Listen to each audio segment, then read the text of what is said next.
ہم سوچیں کہ یہ جو ٹھوکریں ہوتی ہیں زندگی کی، بیماریوں کی صورت میں، تکالیف کی صورت میں، یہ دراصل رب کی طرف بلاوے کا پیغام ہوتی ہیں، الارم ہوتی ہیں۔ آپ نے دیکھا ہوگا کہ ہم اپنی غفلت سے بھری زندگی میں حقیقت سے بے خبر جی رہے ہوتے ہیں کہ ایک دم ٹھوکر لگتی ہے کہ ہمارے پاس سجدے میں گرنے کے علاوہ کوئی راستہ نہیں بچتا، اور دکھ، تکلیف، بیماری میں کیے گئے یہ سجدے انسان کے لیے اللہ تبارک و تعالیٰ کی رضاؤں کے خزانے اور دوزخ سے بچنے کے کتنے ضامن بن جاتے ہیں۔ اللہ تبارک و تعالیٰ آگے بڑھ کر بندے کو تھام لیتا ہے۔ جب انسان سجدے میں گر کر گڑ گڑا کر اپنے گناہوں کی معافی مانگتا ہے، اللہ تبارک و تعالیٰ آگے بڑھ کر بندے کو تھام لیتا ہے۔ وہ ذات الہی تو ہے ہی رحمت، انا کننا ظالمین، ہم ہی اپنی جانوں پر ظلم کرنے والے ہوتے ہیں۔ اس کو بھول کر، اس کے حکموں کی حفاظت نہ کر کے، اور شیطان کی پیروی میں، شیطان ہی کے راستے میں زندگی گزار کے ہم اپنی جانوں پر خود ظلم کر رہے ہوتے ہیں۔ دین اسلام بہت پیارا دین ہے۔ دین اسلام کا علم اور قرآن پاک کا فہم انسان کی زندگی میں اسے انتہائی تکالیف اور بیماری میں بھی اللہ تعالیٰ کی رحمت کی روشنی دکھاتا ہے۔ ہماری بدنصیبی یہ ہے کہ ہم اس علم نافع سے لا علم ہی رہے۔ کوئی بھی بیمار اگر بیماری میں اس حدیث مبارکہ کو پڑھ لے، جان لے، یا اسے پتہ ہو، تو وہ بیماری میں ہرگز مایوس نہیں ہوگا۔ دکھ بیماری مانگنی نہیں چاہیے، لیکن ان احادیث نبوی سے ہمیں پتہ چلتا ہے کہ بیماری کے یہ لمحات بھی اللہ کی طرف سے رحمت سے بھرے ہوئے ہوتے ہیں۔ رسول پاک صلی اللہ علیہ وآلہ وسلم کا فرمان مبارک ہے کہ کسی مسلمان کو مرض کی تکلیف یا کوئی اور تکلیف نہیں پہنچتی مگر اللہ تبارک و تعالیٰ اس کے ذریعے اس کے گناہوں کو اس طرح گراتا ہے جیسے درخت اپنے پتوں کو گراتا ہے۔ آپ سنیے غور سے کہ رسول پاک صلی اللہ علیہ وآلہ وسلم نے فرمایا کہ کسی مسلمان کو مرض کی تکلیف یا کوئی اور تکلیف نہیں پہنچتی مگر اللہ تبارک و تعالیٰ اس کے ذریعے گناہوں کو اس طرح گراتا ہے جیسے درخت اپنے پتوں کو گراتا ہے۔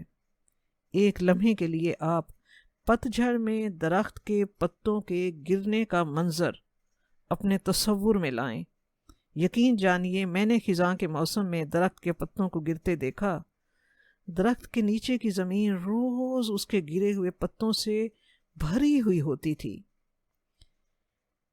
یہ فرمان رسول پاک صلی اللہ علیہ وآلہ وسلم کا ہے تو اس میں کوئی شک نہیں ہے، یہ 100% سچ ہے۔ بیماری کے لمحوں میں بھی ہر لمحہ انسان کے گناہ ایسے جھڑ رہے ہوتے ہیں جیسے درخت سے پت جھڑ کے موسم میں پتے گر رہے ہوتے ہیں۔ میں نے درختوں کو اسی طرح پتے گرتے ہوئے بالکل پتوں سے خالی دیکھا، اور پھر نازک اور خوبصورت کونپلوں کی شکل میں نے انہیں نئے تر و تازہ پتوں سے بھرتے دیکھا۔ جب آپ صلی اللہ علیہ وآلہ وسلم نے یہ فرمایا تو یہ 100% سچ ہے۔ یہ یقین انسان کو بیماری، تکلیف اور کورونا جیسی بیماری میں بھی انسان پر ایک ایسی سکینت طاری کر دیتا ہے کہ وہ اللہ کی رحمت کو اپنے بہت قریب محسوس کرتا ہے۔ اس کی رحمت کا ایک رنگ جو میں نے اپنی بیماری کے دنوں میں دیکھا کہ بچوں نے جس والہانہ خلوص اور چاہت کے ساتھ خدمت کی، عرفان، شہلا، سعدیہ کی چاہتوں سے بھری خدمت، اور ذیشان اور مہرین کا ملک سے باہر ہونے کے باوجود لگتا تھا کہ وہ ہم سے دور نہیں ہیں۔ ان کے صدق کے دل سے کی ہوئی دعائیں اور ان کے دل کی تڑپ، ایسا لگتا تھا ہواؤں کے دوش پر ہمارے لیے دعائیں ہی دعائیں ہیں۔ بچوں کی خدمت اور دعائیں پا کر دل سے ہم والدین سے ایسی دعائیں نکلتی تھیں کہ میں نے محسوس کیا کہ میں ماں ہونے کے ناطے ساری زندگی سے ان کے لیے دعائیں کر رہی ہوں۔ مگر بیماری کے ان دنوں میں دل سے نکلی ہوئی جو دعائیں تھیں، لگتا تھا کہ دعائیں تو یہ ہوتی ہیں۔ اس کی رحمت کا ایک رنگ میں نے بیماری کے دنوں میں محسوس کیا کہ رشتہ داروں کی محبتوں اور چاہتوں اور دعاؤں کی صورت میں نے اللہ تعالیٰ کی رحمت کا رنگ محسوس کیا کہ اللہ تبارک و تعالیٰ ہی نے تو صلہ رحمی کا حکم دیا ہوا ہے۔ پتہ چلا مجھے کہ اس کے حکموں کی حفاظت میں اس کی کتنی رحمتیں پوشیدہ ہیں، اس کے حکموں کی حفاظت میں اس کی کتنی رحمتیں پوشیدہ ہیں۔ میں نے اپنے بچوں سے ہمیشہ یہ کہا تھا کہ رشتہ دار دکھ سکھ کا حسن ہوتے ہیں، مگر حکم الہی کی اطاعت میں صلہ رحمی کا حسن اتنا خوبصورت ہوگا، اس کا اندازہ مجھے بیماری کے دنوں میں ہوا۔ میکے سسرال والے سارے رشتہ دار، اور ان میں کوئی تفاوت، کوئی فرق نہ تھا کہ یہ داد کے رشتہ دار ہیں یا یہ نانکے ہیں، نہیں، یہ تو ہماری بے وقوفیوں اور تعصب کی کھینچی ہوئی لکیریں ہیں، اور ہم مائیں اگر سمجھدار ہیں تو اپنے بچوں کے سامنے اس لکیر کو درمیان میں آنے ہی نہیں دینا چاہیے۔ سارے رشتہ دار بہت اللہ تبارک و تعالیٰ کا عطا کردہ انعام ہوتے ہیں۔ رب نے ان کے ساتھ حسن سلوک اور ان کے ساتھ تعلق مضبوط رکھنے پر کتنے اجر کا وعدہ کیا ہے، اور ان کے ساتھ بہترین تعلقات کا یہ حسن مجھے بیماری کے دنوں میں نظر آیا۔ بیماری کے ان تمام دنوں میں تمام رشتہ داروں کا کرونا میں سماجی فاصلوں کی مجبوریوں کے باوجود یوں لگتا تھا کہ وہ ہر لمحہ ہمارے ساتھ ہیں۔ یقین جانے لگتا تھا کہ ان کی سانسیں ہمارے ساتھ چل رہی ہیں۔ ان کی دعائیں، ان کی طرف سے بچوں کے لیے ایک مورل سپورٹ جو تھی، وہ بچوں کو بہت بڑا سہارا تھا کہ وہ بچے جو تیمارداری کے فرض ادا کر رہے تھے، انہوں نے کبھی اپنے آپ کو تنہا محسوس نہیں کیا۔ رات کو 11 بجے یا 12 بجے بھی ضرورت پڑی تو بچوں کے کزنز گاڑی میں گیٹ کے باہر موجود پائے گئے۔ بچوں کے ڈاکٹر کزنز نے ہر لمحہ اپنی پیشہ ورانہ مشوروں سے اور دیگر نے اپنی تمام تر کوششوں اور دعاؤں سے، خلوص اور چاہت سے ایک ایسا ان دنوں میں ایک خوبصورت سا تعلق تھا جو مجھے اللہ تعالیٰ کی رحمت کی ایک بہت بڑی خوبصورت مثال نظر آئی کہ اللہ تعالیٰ نے صلہ رحمی پر کتنی اہمیت دی اسے، اور کتنا اللہ تبارک و تعالیٰ نے اس کے بارے میں قرآن پاک پر زور دیا۔ اور یہ حسن ہے رشتہ داروں کی رشتہ داری نبھانے کا کہ وہ واقعی ایک رحمت ہے اللہ تعالیٰ کی۔ اللہ تعالیٰ کی رحمت کا ایک رنگ مجھے اس بیماری کے دنوں میں یہ نظر آیا کہ اللہ تعالیٰ نے بیمار کی دعا کی قبولیت کا وعدہ کیا ہوا ہے۔ اللہ تعالیٰ ہر ایک کو محفوظ رکھے اس وبائی مرض سے، مگر حکم ربی جب کوئی اس تکلیف میں مبتلا ہو تو مایوسی طاری کرنے کے بجائے اور گھبرانے کے بجائے رب کریم کی رحمتوں پر نظر رکھے کہ بیماری کے دنوں میں نہ صرف اس کے گناہ جھڑ رہے ہیں، بلکہ اس کے لبوں سے، یعنی بیمار کے لبوں سے نکلی ہوئی دعا اللہ تعالیٰ قبول فرما رہا ہے۔ بیمار کی دعا کی قبولیت کا رب کریم نے وعدہ کیا ہے۔ ڈھیروں دعائیں اپنے لیے، اپنے بچوں کے لیے، تمام رشتہ داروں کے لیے، تمام مسلمانوں کے لیے، تمام بنی نوع انسان کے لیے ان بیماری کے دنوں میں یہ ایک بہترین، بہت بڑی خوبصورت سی ایک مصروفیت تھی، اس یقین کے ساتھ کہ اللہ تعالیٰ نے بیمار کی دعا کی قبولیت کا وعدہ کیا ہے۔ اس لیے اگر حکم ربی، بیماری مانگنی نہیں چاہیے، مگر حکم ربی کبھی یہ تکالیف اور بیماری آ جائے تو دعاؤں کو تھام لیں۔ یقین رکھیں کہ ہوائیں موسم کا اور دعائیں مصیبتوں کا رخ بدل دیتی ہیں۔ یقین رکھیں کہ ہوائیں موسم کا اور دعائیں مصیبتوں کا رخ بدل دیتی ہیں۔ اس لیے بیماری کے دنوں میں دعاؤں کا خوب اہتمام کریں۔ ان ربی لسمیع الدعا، بے شک میرا رب سننے والا ہے دعا کو۔ اس کی سب سے بڑی رحمت، یقیناً اس کی سب سے بڑی رحمت ہے کہ اس نے ہمیں دین اسلام دیا، اس کی سب سے بڑی رحمت ہے کہ اس نے ہمیں امت محمدی کا فرد بنایا، الحمدللہ۔ اس کی سب سے بڑی رحمت ہے، اس کی سب سے بڑی رحمت ہے کہ اس نے ہمیں قرآن پاک دیا۔ یقین جانے بیماری کے دنوں میں، اور خاص طور پر کرونا بیماری کے دنوں میں، جب انسان تنہا کمرے میں ہوتا ہے، جسم و جاں میں طاقت نہیں ہوتی، سر میں یقین جانے ایک تسبیح کرنے کے بعد سر چکرانے لگ جاتا ہے، بیٹھ کر قرآن پاک پڑھنے کی طاقت نہیں ہوتی، نقاہت طاری ہو جاتی ہے، ایسے میں یقین جانے موبائل پر قرآن پاک سننا، اعلیٰ قراء حضرات کی آواز میں قرآن پاک کی تلاوت سننا ایک بہت بڑی روحانی قوت انسان کے پاس ہوتی ہے۔ میں نے محسوس کیا کہ اگر بیمار کے پاس یا بیماری کے ان دنوں میں میرے پاس قرآن پاک نہ ہوتا، یعنی قرآن پاک سننے کا، اس کی خوبصورت تلاوت سننے کا سہارا نہ ہوتا، تو انسان تو بیماری کے ان دنوں میں پاگل ہو جاتا۔ اور بہت سے کرونا سے صحت یاب ہونے کے بعد میں نے بہت سے لوگوں کو ڈپریشن میں جاتے دیکھا کہ سائیکیٹرسٹ کے پاس انہیں علاج کروانا پڑا۔ لیکن اگر ان بیماری کے دنوں میں ہم قرآن پاک کو ایک مضبوط اپنے ساتھ دن رات میں اسے اپنے ساتھ اپنی زندگی میں شامل رکھیں، تو یہ ایک اتنا بڑا سہارا ہے کہ الحمدللہ الحمدللہ الحمدللہ اللہ تبارک و تعالیٰ نے ہمیں قرآن پاک دیا۔ تو قرآن پاک کو ان بیماری کے دنوں میں تلاوت کی صورت میں موبائل پر سننا، اور قرآن پاک کے فہم کو جتنا آن لائن کام کیا گیا ہے، اس سلسلے میں قرآن پاک کی تفاسیر کے سلسلے میں دورہ قرآن کی صورت میں میں نے قاری سدیس کی آواز میں قرآن پاک کو یوں سنا، اور الحمدللہ حفظ ہونے کی وجہ سے مجھے یوں لگتا تھا قرآن پاک میرے سامنے کھلا ہوا ہے۔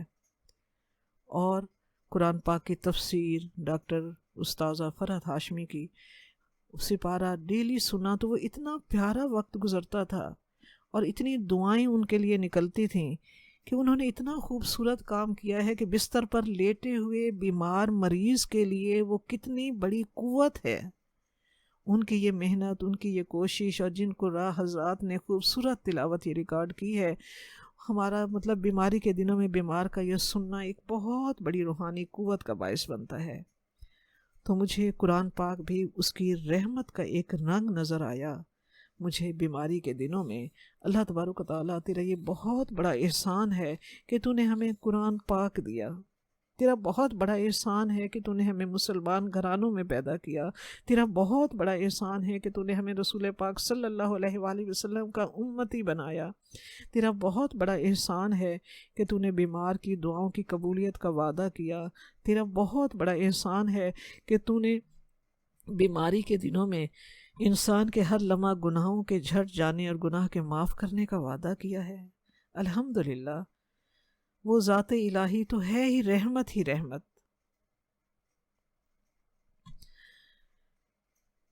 ہم اگر سوچیں تو سکھ، خوشی، آسودگی، ترقی، کامرانی، یہ سب میرے اللہ تبارک و تعالیٰ کی دین ہے۔ ان تمام کیفیات میں مومن ہر لمحے اللہ تعالیٰ کی ہر عطا پر ہر لمحہ شکر ادا کرتا ہے، اور بیماری، تکلیف اور دکھ میں بھی اس کے حضور سجدہ ریز ہو کر استغفار کی کثرت سے اپنے گناہوں کی معافی مانگتا رہتا ہے۔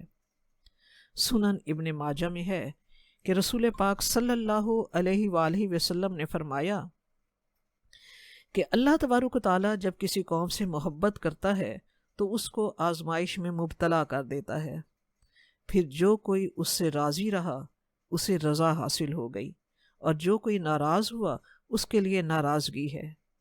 آپ غور سے سنیے، سنن ابن ماجہ میں حدیث مبارکہ ہے کہ رسول پاک صلی اللہ علیہ وآلہ وسلم نے فرمایا کہ اللہ تبارک و تعالیٰ جب کسی قوم سے محبت کرتا ہے تو اس کو آزمائش میں مبتلا کر دیتا ہے، پھر جو کوئی اس سے راضی رہا اسے رضا حاصل ہو گئی، اور جو کوئی ناراض ہوا اس کے لیے ناراضگی ہے۔ ہم سوچیں کہ بندے کی کیا مجال ہے کہ وہ اللہ تبارک و تعالیٰ سے ناراض ہو۔ بندہ مومن تو ہر لمحہ اس فکر میں ہوتا ہے کہ کہیں میرا اللہ مجھ سے ناراض نہ ہو جائے، میرا اللہ مجھ سے راضی رہے۔ سب سے بہترین دوست تو اللہ ہی ہے۔ میرا دل چاہتا ہے کہ ہم سب کو اللہ تبارک و تعالیٰ سے دوستی کرنے کی خوش نصیبی مل جائے، ہم سب کو اللہ تبارک و تعالیٰ سے دوستی کرنا آ جائے۔ کاش ہم سب کو اللہ تبارک و تعالیٰ سے دوستی کرنا آ جائے، اس سے باتیں کرنا، اس کی باتیں سننا، اپنی سنانا، اپنے دکھ صرف اسی کو بتانا۔ جب یہ ہو جائے تو ہر مشکل آسان لگے گی، جب یہ ہو جائے تو ہر مشکل آسان لگے گی۔ کچھ وقت خدا کو دینے سے، کچھ وقت خدا کو دینے سے خود کا وقت سدھر جاتا ہے، کچھ وقت خدا کو دینے سے خود کا وقت سدھر جاتا ہے۔ اسی لیے دن رات کا کچھ حصہ نکال کر خالص اللہ تعالیٰ کے ساتھ گزارنے کی سعادت ہمیں نصیب ہو جائے۔ ہم رب سے مانگیں، تڑپ کے مانگیں، اللہ تعالیٰ یہ سعادتیں ہمیں نصیب کرے، اور یقین رکھیں کہ خوشیاں دینے والی ذات صرف وہی ہے، حفاظت کرنے والی ذات صرف وہی ہے، زندگی بچانے والی ذات صرف وہی ہے۔